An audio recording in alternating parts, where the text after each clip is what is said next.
নির্বাচনটা কি জানেন? কি আপনারা কি বলেন নির্বাচনকে?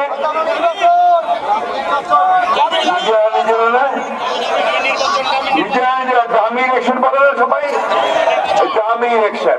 অর্থাৎ আওয়ামী লীগই ক্যান্ডিডেট, প্রতিপক্ষ আওয়ামী লীগ, এই নির্বাচন সে করেছে। অর্থাৎ আমার দেশের যে নির্বাচন ব্যবস্থা তাকে সম্পূর্ণ ধ্বংস করে দিয়েছে।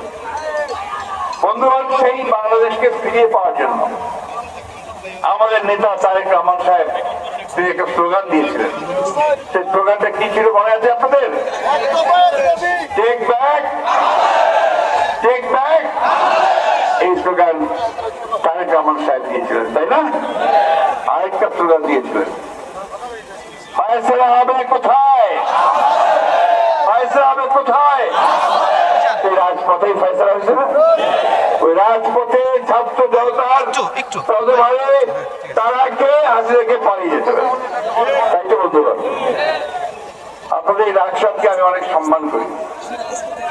এখানে যে আপনাদের প্রথম যে দুজন মানুষের গুম হয়, আপনাদের অত্যন্ত প্রিয় নেতা ছিলেন তারা। একজন ডাক নাম হিরো আর ভালো নাম ছিল সাইদুল ইসলাম, আরেকজন হুমায়ুন পারভেজ, তাই না? তাদের ছেলেরা এখানে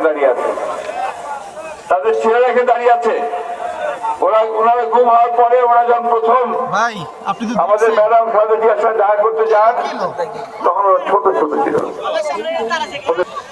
এই শিশুগুলো সেদিন তার পিতাকে পায় নাই, এবং তারপর আজ পর্যন্ত তাদের পিতাকে তারা দেখতে পায় নাই।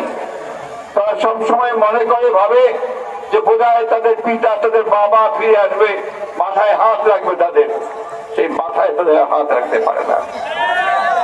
এই যে কষ্ট, বেদনা, এটা একটা না বন্ধুগণ। আমাদের 700 নেতা কর্মীকে, এমপিকে তারা এইভাবে গুম করেছে। সিলেটের ইলিয়াস আলী, আপনারা জানেন যে তাকে ঢাকা থেকে গুম করে ফেলা হয়েছিল, আজ পর্যন্ত তাদের এইভাবে 20,000 নেতা কর্মীকে হত্যা করেছে, খুন করেছে। আমাদের এখানে এমন কোন লোক নাই যার বিরুদ্ধে মামলা নাই। মামলা আছে না? প্রায় 60 লক্ষ মানুষের বিরুদ্ধে মামলা। আজকে আপনাদের ওখানে ব্যানারের ছবি দিয়েছে, সেই ছবি দিয়েছে রাকসাবে কারা কারা নির্যাতিত হয়েছেন, কারা গুম হয়েছে, কাদের বাড়িঘর ভেঙে দেওয়া হয়েছে, সেই সবকিছু এখানে আছে। এই শেষ যে আন্দোলন, যে আন্দোলনের ছাত্র জনতা একসাথে আন্দোলন করলো, সেই আন্দোলনে প্রায় 2,000